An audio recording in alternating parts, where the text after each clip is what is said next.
नमस्कार, मी स्वरा कुलकर्णी आपल्या सगळ्यांचे EFI चॅट्समध्ये स्वागत करते. आज आपल्याबरोबर एक खूप सुंदर अभिनेत्री आणि तितकीच अप्रतिम गायिका स्वरांगी मराठे आहे. तिचं आपण सगळे स्वागत करूया. हाय हाय हाय स्वरांगी, कशी आहेस? मस्त. तू? मस्त. तू एक अभिनेत्री आहेस आणि गायिकाही आहेस, तर पहिले कशाची सुरुवात झाली, म्हणजे एक अभिनेत्री म्हणून की एक गायिका म्हणून? गायिका म्हणूनच सुरुवात झाली, कारण तुला माहिती आहे आमच्या घरातच गाणं आहे. माझे आजोबा संगीतभूषण पंडित राम मराठे हे गायक होते, पण त्याचबरोबर ते एक गायक नट होते. त्यामुळे घरातच गाणं असल्यामुळे आमच्या कानावर लहानपणापासून गाणं पडत होतं. असं काही ठरवलं नव्हतं की गाण्यात आपण चला गाणं करूया, असं काही ठरवलं नव्हतं. पण आवाज कानावर पडायचे, रियाज कानावर पडायचा, तर हळूहळू ऐकत ऐकतच मोठे झालो आणि आपोआपच गाण्याची गोडी लागली. त्यामुळे आधी गाण्याकडे वळले आणि मग त्यानंतर अभिनयाकडे. पण मग अभिनयाकडे कशी वळलीस? कारण आजोबा गायकाबरोबर नटही होते, मग त्यांनी असं काही सांगितलेलं का की तुला अभिनय कसा करायचा, किंवा त्यांचे काही? अनफॉर्च्युनेटली मी आजोबांना नाही बघितलं नाहीये, त्यांचं प्रत्यक्ष भेटले नाहीये. म्हणजे माझ्या जन्माच्या अगोदर 2 वर्ष त्यांचं निधन झालं. पण त्यांचं काम आम्ही बघितलं आहे, त्यांच्याबद्दल खूप ऐकलं आहे आणि त्याबद्दल खूप आदर नेहमीच आहे त्यांच्याबद्दल. आणि आपण लहानपणी असंच हौशी म्हणून आपण एक करत असतो काय काय.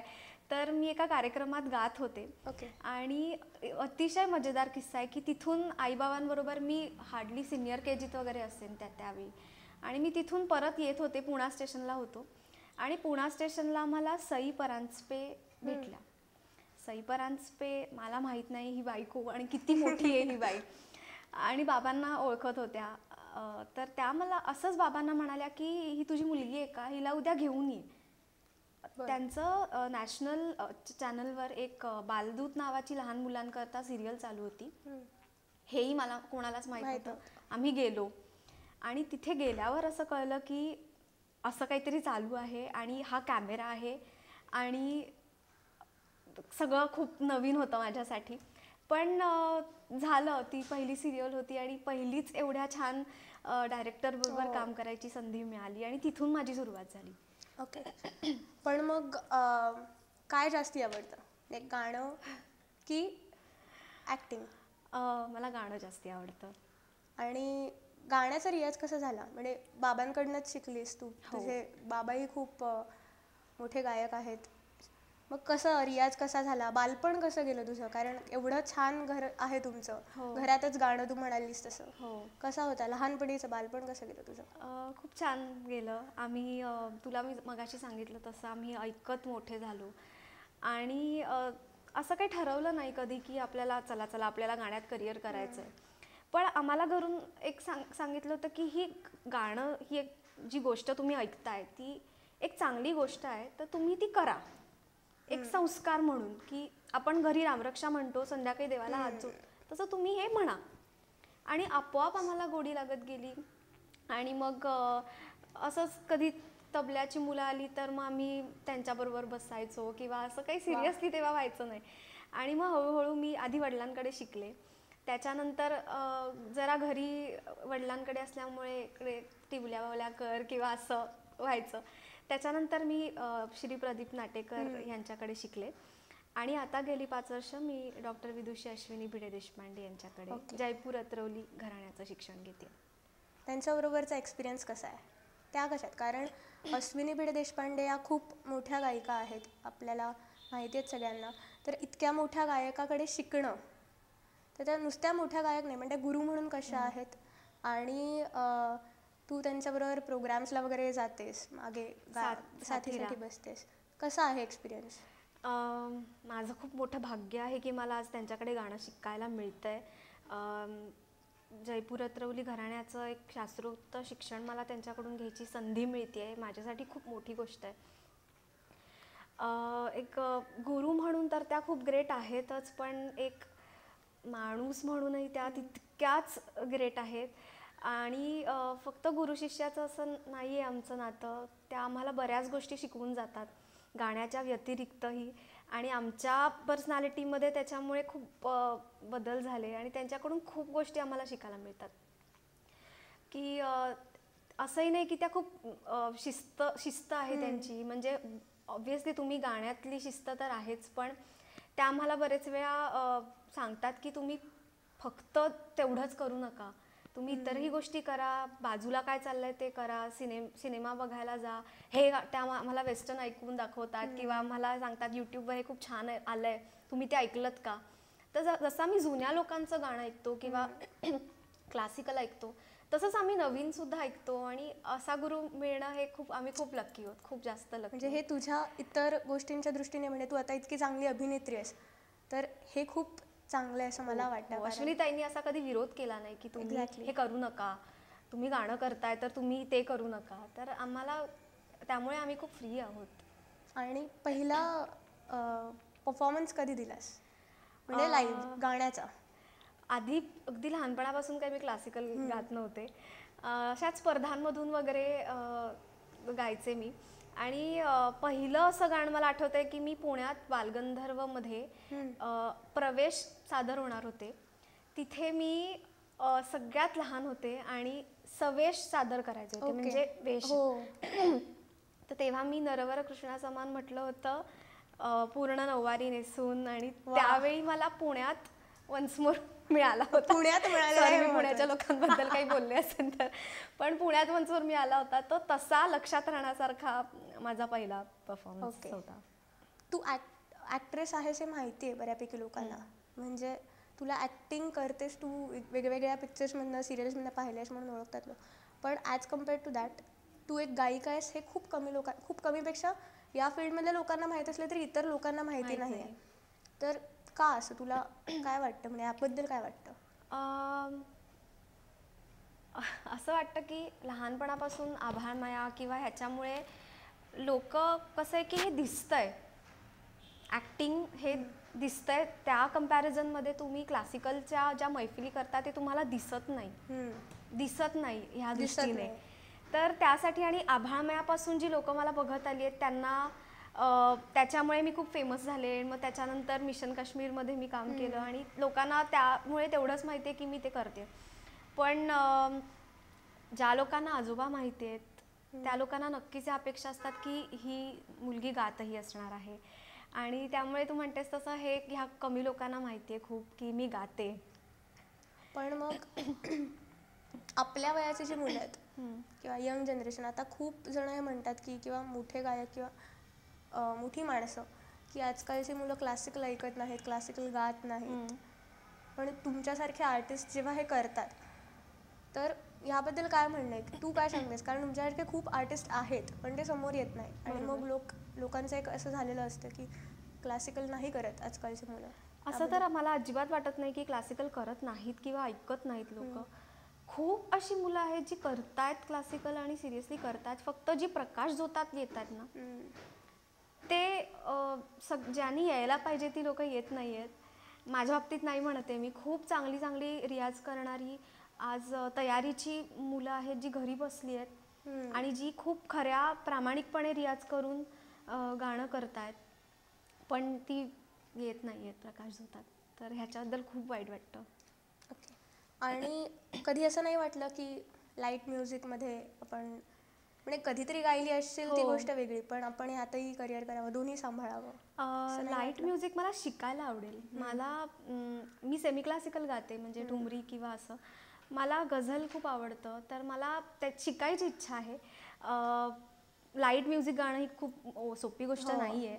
आणि माझा आवाज, मला कदाचित असं वाटतं की माझा आवाज मे बी नाही आहे लाईटचा, पण मला शिकायची इच्छा आहे आणि मला गायलाही नक्कीच आवडेल. मी तुला मगाशी म्हटलं तसं आम्हाला अश्विनीताई कधी विरोध करत नाहीत किंवा घरूनही विरोध होत नाही, तर मला सगळं करून बघायला एकदा आवडेल. पण मला जास्ती काय आवडतं असं म्हणशील तर क्लासिकल म्हणजे आवड जास्ती क्लासिकलची आहे. ओके.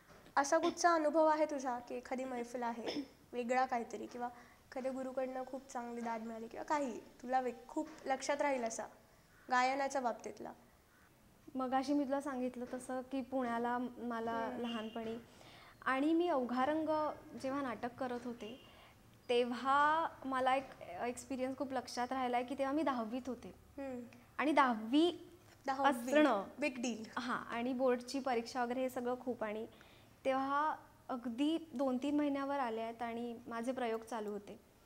शाळेने मला खूप तेव्हा सपोर्ट केला होता, पण नाटकाला जी लोकं बघायला यायची नाटक, ते मला असंच विचारायचे की मग तू काय करतेस? मी सांगायचे मी 10वीत आहे.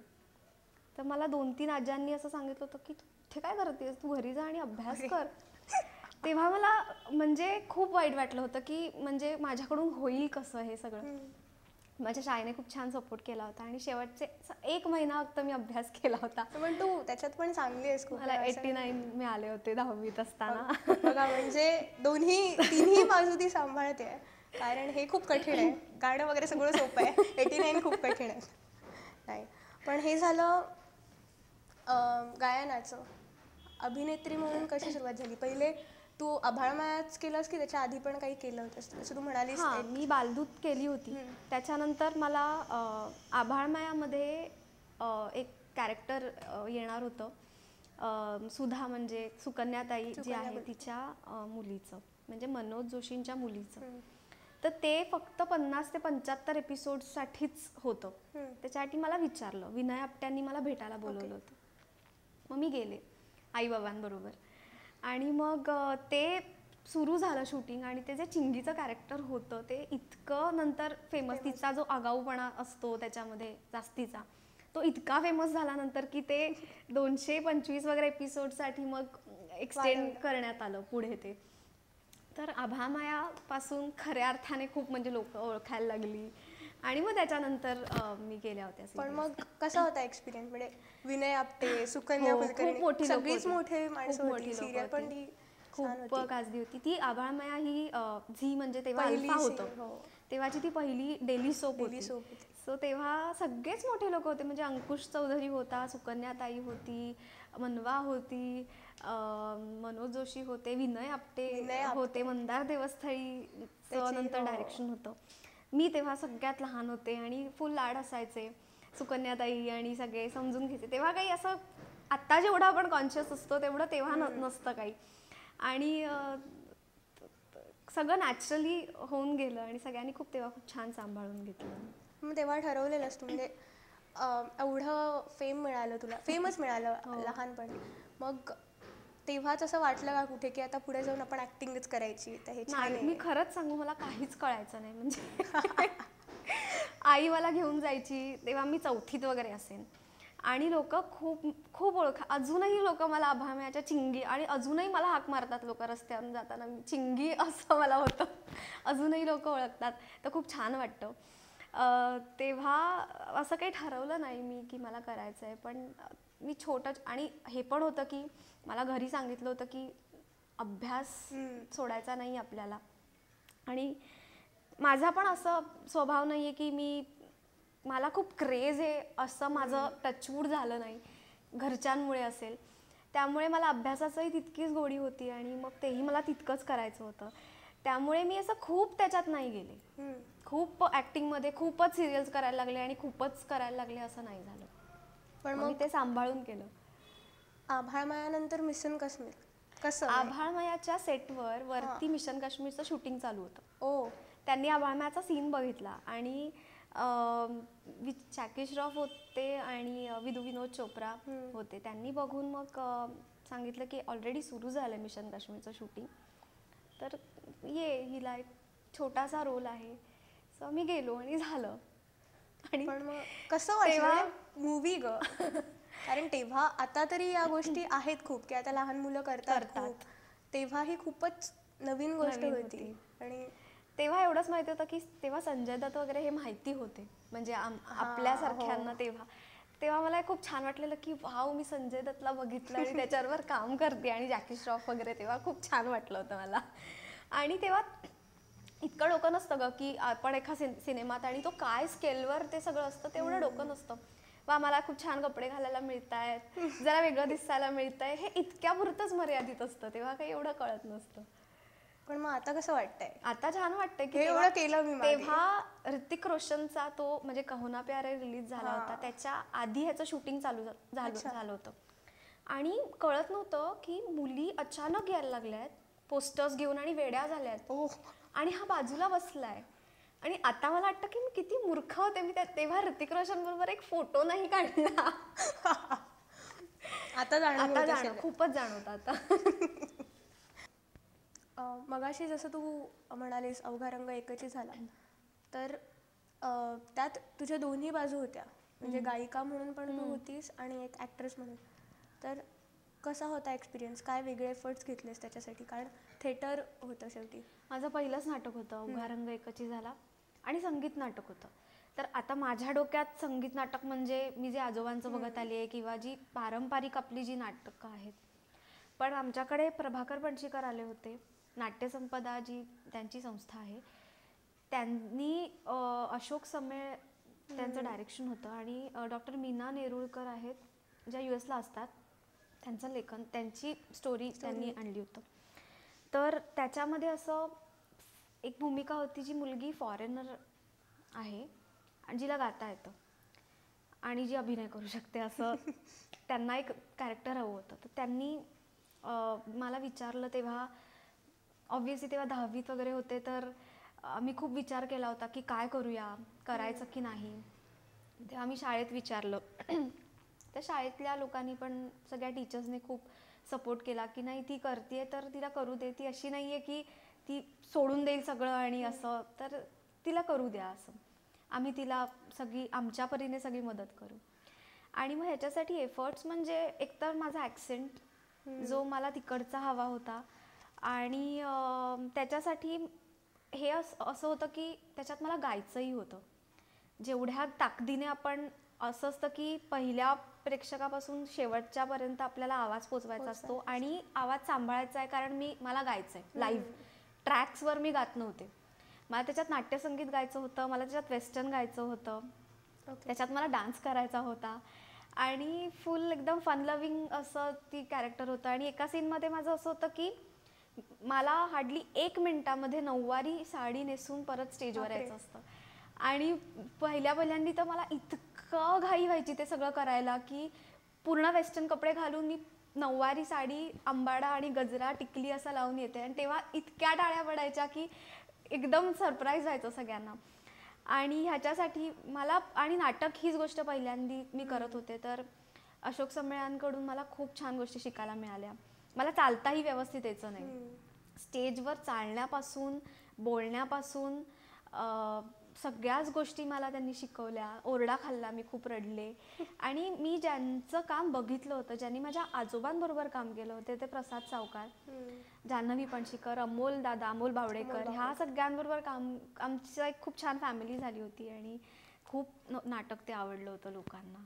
आणि किती प्रयोग झालेले साधारण? त्याचे मी प्रयोग केले 250 ते 300 प्रयोग मी केले. आणि त्यानंतर केतकीने केले होते काही प्रयोग, केतकी माटेगावकरने. आणि नाटकाचे मला वाटतं 400-500 प्रयोग झाले. आणि आम्ही एकदा US लाही जाऊन आलो. आणि तेव्हा खूप छान वाटलं की मी तिकडच्याच एका मुलीची भूमिका करत होते आणि त्याच, म्हणजे त्या लोकांचाच तो प्रॉब्लेम होता आणि त्यांच्याच मुलीसारखी असलेली मी तिकडे जाऊन तेच कॅरेक्टर करत होते, त्यामुळे त्यांचंच कॅरेक्टर मी करत होते. त्यामुळे पहिल्यांदाच असं काहीतरी परफॉर्म करायला गेली असेल तू तिकडे? खूप छान होता. तिथे BMM होतं, जसं माहिती असेल तुला, तर तिथे सगळे मराठी लोक जमतात आणि तिथे नाटक होतं. आमचा सेट काही आम्ही ऑब्व्हियसली घेऊन जाऊ शकलो नव्हतो, पण तिथे त्यांनी अरेंज केला होता आमच्यासाठी सेट. आणि तिथे जाऊन इतका छान रिस्पॉन्स होता की त्यांना ते खूप आसुसलेले असतात की मराठी लोक कधी येत आहेत आणि आपण कधी छान काहीतरी ऐकतोय, बघतोय. तर त्यांनाही तिकडच्या लोकांनी ते नाटक खूप उचलून धरलं, कारण त्यांना ते खूप जवळचं वाटलं. कारण अशीच ती मुलगी फॉरेनहून इंडियामध्ये येते कल्चर सगळं शिकायला, तर त्यांना खूप आठवण करून दिली त्या नाटकाने. आणि त्याच्यात नाट्यसंगीतही होतं. सो ते सगळ्या जुन्या आठवणी त्यांना, यशा लोकांनाही खूप आवडलं हे नाटक. आणि आता तू म्हणालीस की त्यात तू डान्स पण केलेला, सो काय म्हणे, शिकलीयस की आवड म्हणून फक्त? मी शिकलीये डान्स, थोडासा शिकली. तुझ्याकडे बघून वाटतं की तू नाचत पण असशील, म्हणजे ऑनेस्टली वाटतं की खूप चांगली डान्सर असशील तू. खूप चांगली डान्सर वगैरे असं काही माझं म्हणणं नाही आहे, पण मला खूप आवडतं. मला कथ्थक मला बघायला खूप आवडतं आणि मी म्हणून आवड म्हणून एक शिकली. आणि त्यात मला काही कथक वगैरे नव्हतं करायचं, पण मला त्याच्यात वेस्टर्न करायचं होतं. आणि हाईट म्हणजे मी त्याच्यात डान्स केला प्रसाद सावकारांबरोबर, जे 82 वर्षाचे होते. ते लोकांना बघायला एवढं छान वाटायचं की ही आणि ते आम्ही फुल हातात हात घालून नाचतोय आणि लाईक आजी आजोबा आणि नात असे नाचतायत. हे सगळं बघून खूप छान वाटायचं. त्यांनी हे कधी केलं नव्हतं, त्यांनाही मी डान्स करायला लावतेय. म्हणजे प्रसाद सावकारांना लोकांनी जसं बघितलंय ते फुल चेंज करून हे एकदम डान्स करायला लागले वगैरे, हे बघून खूप छान वाटायचं लोकांना. म्हणजे ओव्हरऑल एक्सपिरियन्स तुझा छान होता. पण मग तेव्हा काही प्लॅन्स नाही केलेस की आता मग किंवा नाटक केलंय आपण आता नाटकच करू? नाही, आधी कारण तू फिल्म्स केलेल्यास, मग त्याचा काही उपयोग झाला का तुला नाटक करताना? उपयोग झाला, पण मी असं म्हणेन की वेगळं आहे खूप. म्हणजे नाटकाचा ऑडियन्स पासून सगळं वेगळं आहे. की नाटकामध्ये कसं की अगदीच समोरासमोर प्रेक्षक असतो, समोरून दाद मिळते, किंवा काही आवडलं नाही तर तेही समोरूनच कळतं.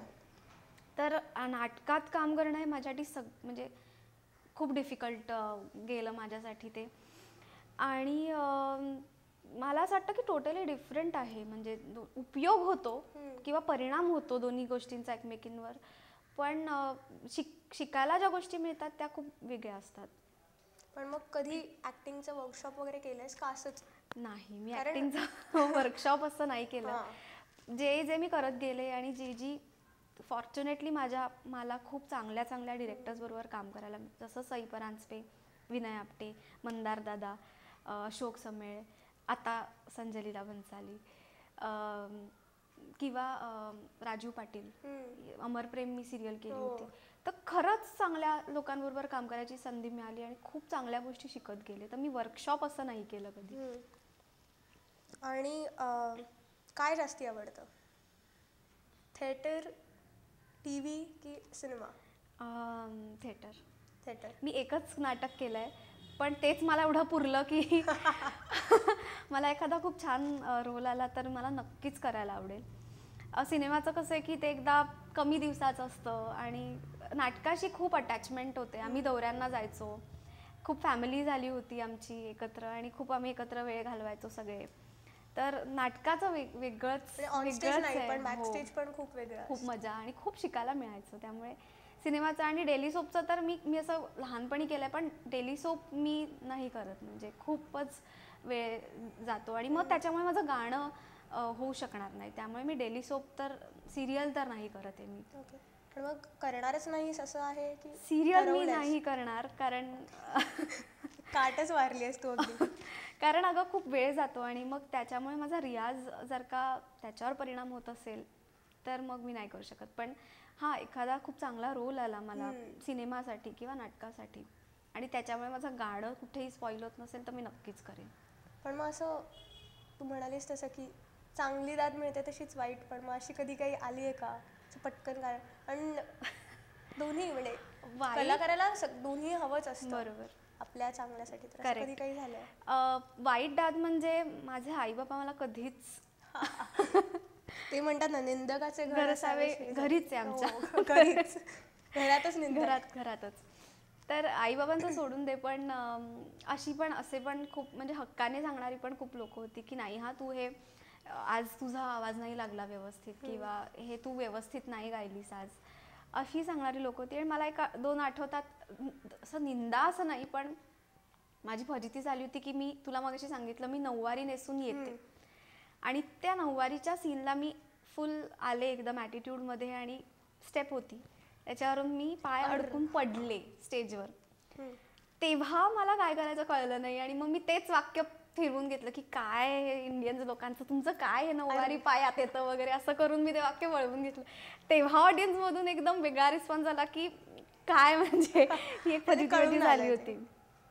आणि ह्याच्यानंतर पोरबाजार आलेला पिक्चर, ज्याच्यामध्ये सगळे सेलिब्रिटीजची मुलं होती. तर तो कसा एक्सपिरियन्स होता? कारण नाटकानंतर परत फिल्म. हो, नाटकानंतर मी अमर प्रेम केली, पण खूप म्हणजे डेली सोप असली तरी पण मी त्याच्यात लीड म्हणून नव्हते. पोरबाजारसाठी मनवाचा फोन आला, तर ती फक्त मला एवढंच म्हणाली की मी तुला खूप दिवसात बघितलं नाहीये, तर मला 18 ते 19 वर्षाचं दिसेल अशी मुलगी हवी आहे, जी कायम अशी फ्रॉक्समध्ये वगैरे एकदम टिपिकल अशा क्युटीज ज्या असतात मुली तशामधली मला तर तू मला एकदा येऊन भेट, मला तू माहीत नाही. तेव्हा मी असे 22 वगैरे 23 वर्षाची असेल. तर ती म्हणली अगं तू खूप लहान दिसतेस, म्हणजे तूच आहेस आता ह्या रोलसाठी. आणि त्या मुलीचं कॅरेक्टर असं आहे की ती खूप वेंधळी असते, कुठेही जाईल आणि पाडेल गोष्टी, पडेल सारखी धडपडी. आणि ते करताना सुद्धा माझे सगळे ढोपरं फोडून घेतलेत मी, आणि तो एक्सपिरियन्स खूप वेगळा होता. आणि मी बऱ्याच अंशी तशी आहे, धडपडी, वेंधळी, कामात लक्ष न देणारी. पण मला असं वाटतं की तू खूप फोकस्ड आहेस, किंवा मला असं सांगण्यात आलंय की तू खूप फोकस्ड आहेस. म्हणजे कामाच्या बाबतीत नाही जनरल, की एखादी गोष्ट तू हरवलीस की तू ती करतेस. तुला कोणी सांगितलं? स्पेशली तू माझ्या आईला येऊन भेटलीस तर तुला या सगळ्या प्रश्नांची उत्तरं मिळतील, की तुला गॅसवर दूध सांगितलंय जाताना की मी आंघोळीला जाते आणि दुधाकडे लक्ष दे जाताना, हमखास दूध तू जातं माझं. अशी अनेक कामं मी चुकवून ठेवते. ते सगळ्यांच्याच बाबतीत. पण असं कामाच्या बाबतीत नाही करतायत, असावं लागतं फोकस्ड, आणि रियाज आणि ह्या सगळ्या गोष्टी कराव्या लागतात. आणि पण पोरबाजार मध्ये असं काही होतं का, कारण सगळेच सेलिब्रिटीजची मुलं, म्हणजे एखाद्याचा ॲटिट्यूड किंवा एखादा खूपच साधा असतो, असे काही नाही, ॲटिट्यूड असं काही नव्हतं. एक तर सगळे, जरी मी त्यांच्यातली वाटत असले तरी सगळे माझ्यापेक्षा खूप लहान होते. पण असं होतं की आमचा एक 5 जणांचा ग्रुप दाखवलाय, तर मला ऑब्व्हियसली आम्हाला सगळ्यांना एकत्र होणं खूप गरजेचं होतं. सखील होती, सोनियाताईची मुलगी होती, अनुराग होता, धर्मज होता, महेश मांजरेकरांचा मुलगा होता सत्या. तर आम्ही खूप धमाल केली. खूपच. आम्ही लोणावळ्याला शूट केलं होतं जंगलात रात्री. खूप मजा आली आम्हाला ते शूटिंग करताना. मनवा आम्हाला ओरडायची, रडायचो, मी रडले. आणि अंकुश चौधरी होते, सई तामणकर होती. तर ते पोरबाजारच्या वेळी अमिताभ बच्चन यांच्याशी तुझी भेट झाली, तर तो कसा अनुभव होता तुझा? पोरबाजारचं सगळं शूटिंग संपलं आणि ते खूप हेक्टिक होतं सगळं. आणि त्यानंतर आम्हाला रिलीज व्हायच्या आधी आमचं प्रमोशन वगैरे चालू होतं. त्याच्या आधी आम्हाला फोन आला की तुला शॉक बसणार नसेल तर मी एक गोष्ट सांगते की आपल्याला असं अमिताभ बच्चन यांना भेटायला जायचंय. किंचाळले मी, लिटरली फोनवर किंचाळले खूप जोरात. आणि प्रचंड, म्हणजे देवासारखा असणारा माणूसच आपल्याला भेटतोय. आम्ही सगळेजण, आम्ही 5 जण त्यांना भेटायला गेलो यशराजमध्ये. त्यांचं आय थिंक करोडपतीचं काहीतरी शूटिंग चालू होतं. त्याच्यातून त्या माणसाने वेळ काढून आम्हाला ते 5 मिनटं भेटले. त्यांनी आम्हाला सदिच्छा दिल्या फिल्मसाठी. त्यांना विषय खूप आवडला. ते आमच्याशी 5 मिनटं बोलले. आम्ही त्यांच्या पाया पडलो आणि खूप छान वाटलं त्यांना. ह्या एवढ्या मोठ्या माणसाला बघून, त्याच्याशी बोलून मी एक्सप्रेस सांगू नाही शकत आहे की कसं वाटलं आम्हाला. खूपच. पण ही संधी आम्हाला मनवामुळे आणि पोरबाजारमुळे मिळाली. आणि हृदयनाथ बद्दल काय सांगशील? मिशन काश्मीर नंतर परत एकदा जॅकी श्रॉफ त्यांच्याबरोबर काम केलं. जॅकी श्रॉफ बरोबर, म्हणजे ते मिशन काश्मीरमध्ये असा खूप रोल होता, पण इथे जॅकी श्रॉफच्या मुलीचाच काम होतं. तर इतके छान आहेत ते स्वभावाला, की इतका मोठा माणूस आहे असं तर कधीच भासवलं नाही त्यांनी. आणि बरेच वेळा ते विचारायचे मी मराठी बरोबर बोलतोय ना वगैरे असं, आणि ते मला स्वरू म्हणायचे. आणि त्यांना माहिती होतं की मी गाते, तर ते माझ्याकडून फक्त गाणंच ऐकायचे. आणि शूटिंग नंतरही खूप दिवस ते मला फोन करून फोनवर माझं गाणं ऐकायचे. हे मी कधीच विसरणार नाही. कधीच विसरणार नाही असं वाटतं, कारण एका मोठ्या कलाकाराने लहान कलाकाराला अशी दाद देणं. हो. त्याच्या चिन्मयीताई सुद्धा होती आणि बरेच मोठे लोक होते. अमेय उनसवाडकर होता. आणि आम्ही खूप धमाल केली होती. कोकणात आमचं शूटिंग झालं होतं. सगळं समुद्र आणि असं, म्हणजे मी एकदम फुल हिरोईन टाईपमध्ये होते. तर ओढणी वगैरे उडवून आणि असं सगळं फुल मेकअप वगैरे करून मला असं छान डान्स वगैरे करायचा होता. मजा आली होती. कोकण आवडतं? हो, माझं गाव आहे, फेवरेट आहे माझी जागा. ओके. इतक्या गोष्टी केल्या आहेस तू, म्हणजे सगळंच, गाणं, ॲक्टिंग, तर पुढे आम्हाला कधी तू एक दिग्दर्शक किंवा एक लेखक म्हणून, लेखिका म्हणून बघायला मिळणार आहेस का?